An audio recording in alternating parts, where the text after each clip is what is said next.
Buenos dias, Gunners Collective TV. Back at it, you already know. Like a torta with some bad habits. Bye up, bye up. Let's get to the intro.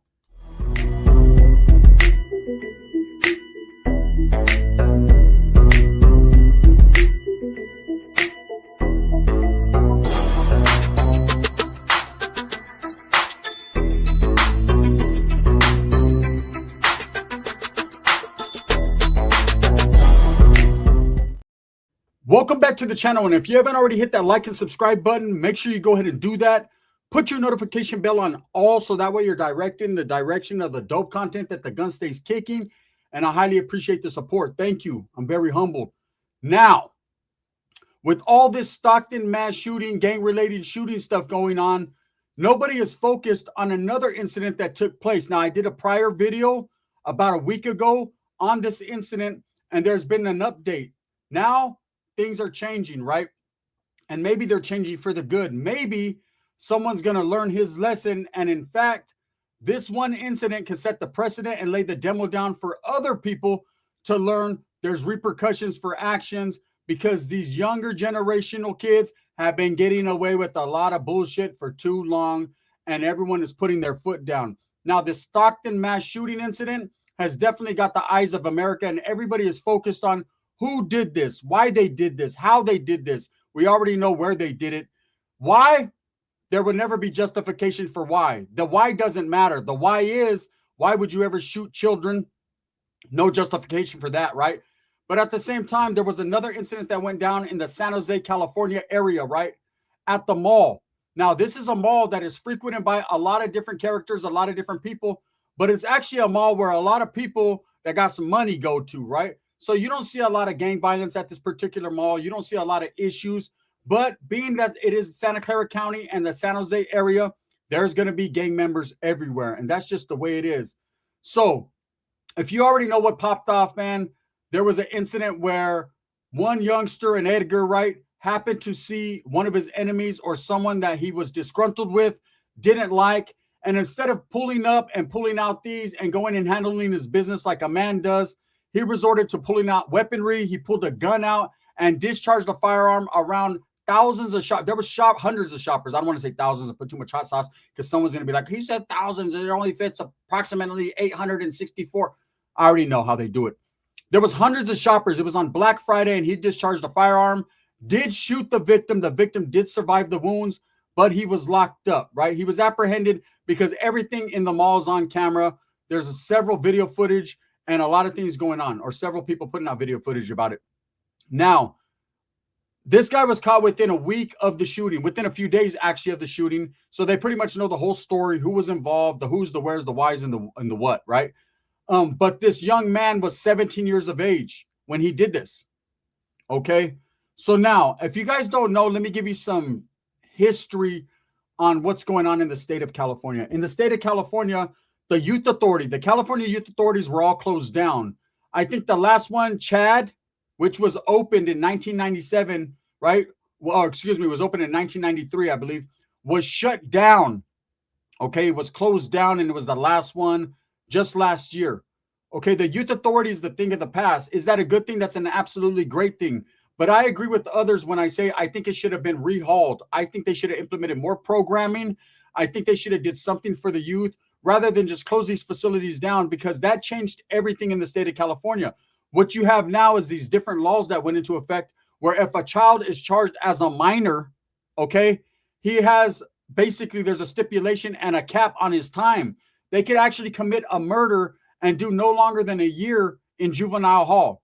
Now, you got to make that make sense. I say that to say this.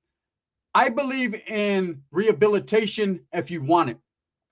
I don't believe the youth authority, having went there and spending the majority of my teenage years there and my youth there, I was never reformed, nor was I rehabilitated, because that wasn't the focus.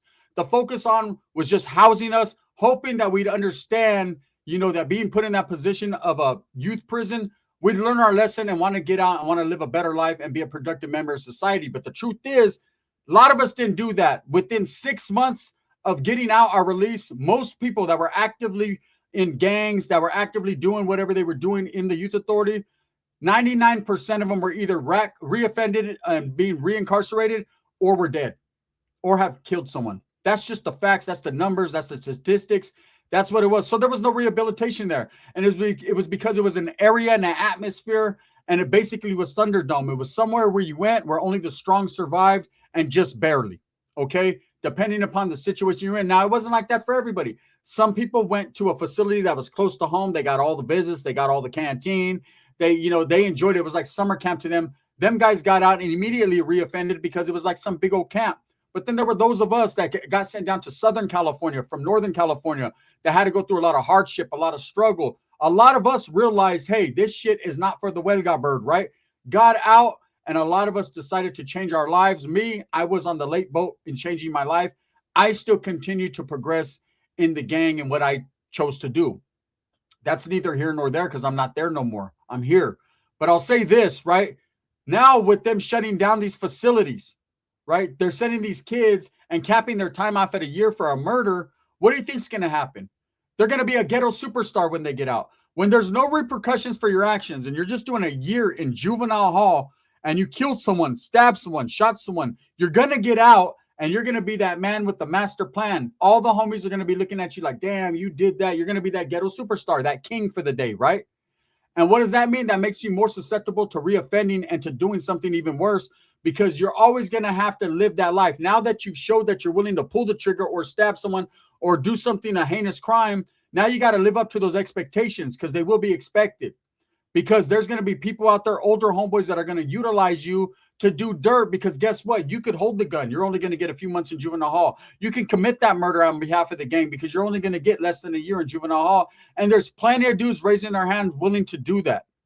Okay, with this case, because this youngster is 17 years old, he's on the verge of being a man. At the age of 18, you already know you're immediately charged as an adult. You are now an adult in the state of California, according to the laws, and you go to prison. And that changes the whole time frame and timeline of how much time you can do.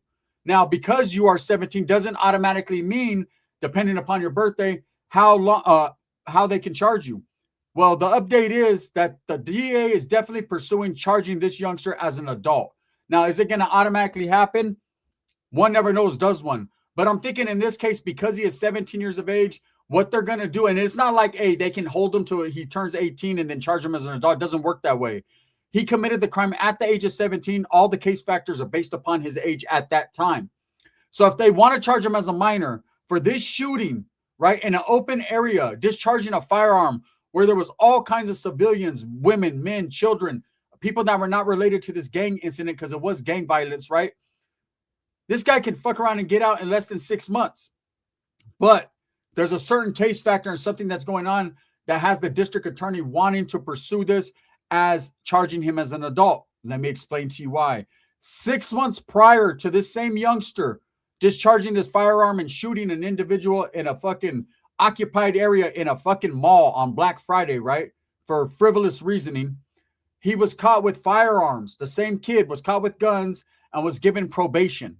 Okay, now if me or you were, I'm an ex-con, so being in possession of a firearm at that time would give me decades, right? But even the average Joe, man, that gets caught with a gun, if it's not your first offense, you're going to look at least a year or some time, and it just works upway from that, depending upon your history and, you know, your what you've got going on, and if definitely, man, your history of being incarcerated, right? So I'm looking for another word, but my mind's fucking boggling me right now. The word I'm looking for is the history, your record. Okay. So now, because this guy has getting caught with firearms and was on probation at the time of the shooting, he might not get that ghetto pass that them kids got in San Jose for stabbing that youngster on Valentine's Day. Do you guys recall that story? I did a story on it. It was out there, made national news. There was a youngster that took his girlfriend out. He was wearing red attire, and some dudes that were allegedly are suspected to be Southsiders that were also wearing red, that were actively out there hunting and pursuing Norteños, ran into this boy, he was a kid, 15 years old, I believe, and his girlfriend that were just having a Valentine's Day dinner, and they stabbed him several times. Now, the individual that stabbed him at the time, he was 14 years old, and there was one adult and I believe several other kids. They're out. Okay, I don't know if the 14-year-old is out right now, but I know he's about to get out. They got less than a year for this. I believe the adult in the situation did get more time. Again, that's the thin line between being young and old. If they charge you as a minor, you're going to do minor time. See, back in our days, they didn't play that shit. They'll charge you as a minor. You're going to the youth authority for a long ass time. If you did get charged as an adult, what they would do is hold you in the youth authority till you turn 18 years of age, and then give you a booking number and send you to Tracy prison or to whatever prison was your local reception at that time. That's how they did it. So you would see a lot of youngsters that are 18 years old in prison. And the reasoning behind it was not that they were catching cases at 18, but they were catching cases at 11, 12, 13. They were spending that time in a youth facility and then going to a prison. See, nowadays they don't do that. You get less than a year for a murder case and you sit down in juvenile hall, and then you get out and, like I said, you're a ghetto celebrity. This guy right here is probably going to be charged as an adult because the district attorney is definitely going to make a case for pursuing it against him. Now, what does that do? That's breaking up the loophole of what's been going on. You know, I don't want to sit here and criticize the gangs. There's enough people doing that already. I think we are of an understanding that gang violence needs to cease and desist, that it needs to go away. But it's hard to do that, okay? It's hard when the kids nowadays, just like I was, are enraptured with gang violence. They're enraptured with being that one. They're enraptured with their neighborhood being number one. They're enraptured nowadays with gaining clout and views and all kinds of semblance of reality. The semblance of reality to them is that, you know, getting tattoos, you're automatically a gangster and you're looked at different. But the truth of the matter is there's a lot of people in society that are laughing at you, ridiculing you, making fun of you, and really think that you're odd that you want to join a gang at this period in time. Okay, I always say that when I see people joining gangs consistently, it's like, what are you going to get out of it? You see every gang member before you, and after you, all you get is time or death, okay, or a little bit of both. That's it, okay? There's a loophole in the state of California because youngsters are only getting up to a year or even less time. They're being utilized by older gang members to, like I said, carry the burner, carry the gun, do the crimes. And in fact, what you do is you get brownie points within the gang by the older homeboys, and everyone's looking at you like, damn, you're about that business. But like I said, it's expectations. Then you're going to become expected to continue to do that. You're not just one and done. See, when you put yourself on a pedestal, everything comes with repercussions. When you're the man, you're not the man to everybody. There's people that are looking at you to be more man than them. They want you to continue that violence because, hey, you've already showed that you're willing, capable, and able of doing that. So now let's see what you'll do next, little homie. And that's just the way that goes. And that's a fact, right? With this case, because it was done at a mall and could have also been considered a mass shooting, even though only one person was injured. I believe one or two people were injured in this case. It could have been a situation where several people, when bullets are flying, could have got injured, man. And this guy could be looking at much more time. Now, if he is charged as an adult because he was on probation, even though it was juvenile probation, but because he has a history of being caught on his record with firearms, man, they're not going to take it easy on him. They're going to lay a demo down. They're actually going to use this kid to change the laws. Okay, and that's what happens. See, you could always think a gangster or think a criminal or think a street thug for fucking shit up. You know, we put ourselves in our own binds. They utilize, what happens is administration, the government, everyone, they utilize your mistakes against you. Anything you say can and will be used against you. Will be, right? And because this guy is so close in age to 17 and because the district attorney wants to pursue it to the highest degree of the law and charge him as an adult, they're going to say, look, these kids are getting away with too much. We need to change things. You know, and I'm going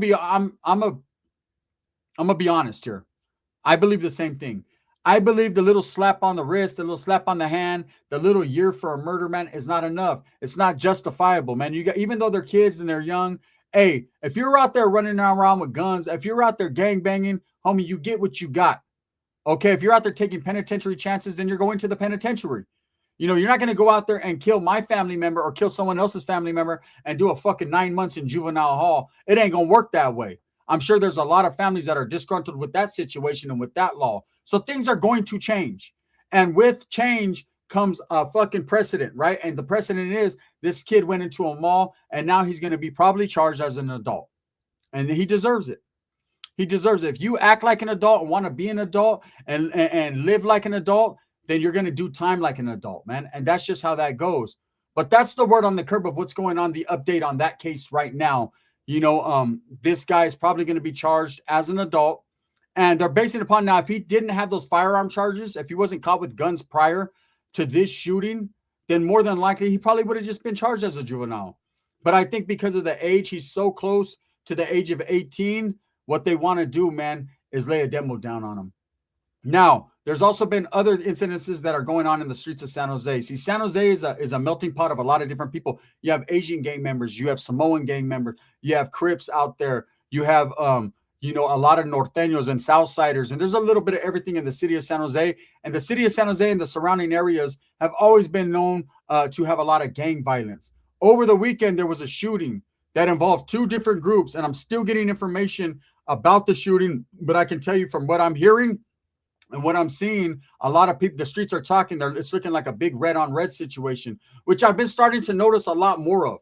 I've been starting to notice that, see, you got to understand, in the early 90s, okay, the Norteño movement was building. There was a lot of canalismo. There was a lot of love. But just like in any gang, man, you always want to be that number one guy. You want to be on that winning team, right? You want to be the Raider. Wait, we don't win. But you want to be, you know what I'm saying, right? There's Raider fans like, man, you ain't lying, bro. Fuck Geno Smith. Look, what I'm saying is you want to be a part of the winning squad, right? The team. So that right there breeds envy towards others, brings hatred towards others, and even those that are similar to you, that got the same paño in their back pocket that are from the same side of the West that you're from, right? And so there was red on red, but it wasn't as frequent as it is, as it became in the mid-90s and even now, right? So in the mid-90s, you started to have a lot of the gangs go at each other. So San Jose was on fire. You had the west side, the south side, the east side. All them guys, Merced, we had the west side versus the north side and the east side. And we had a lot of things going on throughout the state of California. And Northern California, red on red was pretty prevalent, especially like in Sacramento, Stockton, all them areas, right? So in 1997, El Norte law came down, right? And there was a revision to that process, meaning there was going to be no more red on red. That was about the same time the GUN album was put out. And it was basically about showing canalismo and all Northerners coming together for a righteous cause and to fight, shoulder to shoulder, not against each other. And there was plenty of years, man, that was abided by. Plenty of years that if you got incarcerated and you were in for red on red, you were probably going to get whacked or removed because that was a direct violation. That was, I'm in that position. I'm in the position I'm in now, non-active, because I'm a grown man, but also because I indulged in red on red. So the same thing I'm speaking on, I know firsthand how that goes, right? Even though it was a different type of situation, facts are red on red is what it was, right? Now, I've noticed in the San Jose area, I've noticed in Stockton, even Merced, Modesto, the red on red is picking back up. I'm starting to hear a lot of stories and see a lot of things where it seems like that rule just went out the window. I don't know if people are being given a pass or things are just changing. This younger generation don't give a fuck about no one or anything.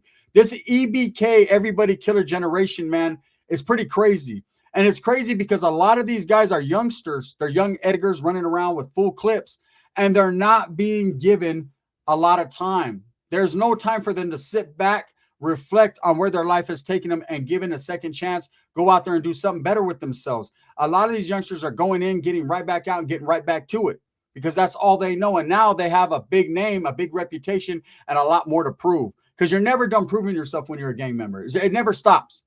Okay, and the cold part about that situation is, without being poisonous and spreading poison, because I'm not trying to do that, but the truth is, the fact is you're never done. You're never going to achieve that level of acceptance or achieve what you want people to think about you because you don't think that much about yourself, putting yourself in them type of positions. This is just facts. This is the way I state it, right? So I'm starting to notice shit go on. Now, I don't know if that was a red on red situation at the mall in San Jose, but that youngster definitely could be the foundation of some law changes. And he's definitely looking like he's going to do a lot of time. And I'll say this is a perfect storm for him. Let me explain to you why. If you're in your 30s, 40s, 50s, gang banging, you get caught up, you catch a murder case, you're done. It's a wrap. Your life is over. You've lived the best or the worst years of your life already, and now it's time for you to go to prison, sit down. And by the time you get out, if you ever get out, it's not going to matter anyways. Now, when you are young and you commit a crime and you go and you get 10, 15, even 20 years, you still have a second opportunity at life.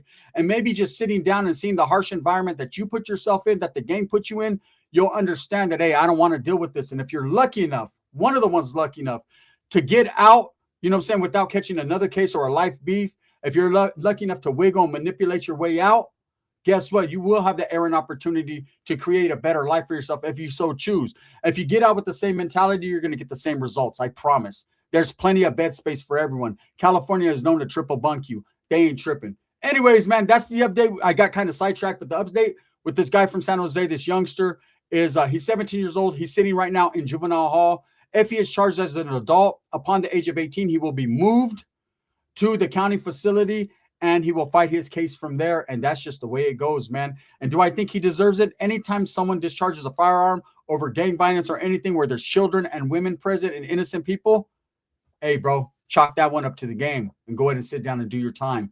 Thumbs up or thumbs down. Heavy's going to be the head that wears the crown. I'm going to continue to strive, struggle, and strive for what I truly believe in. That's the betterment of all, for the betterment of all people. A lot of people have been saying, damn, Gun, you're getting real on these videos. You're getting really real. I've always been really real. You're just really hearing me, though. Bang, bang.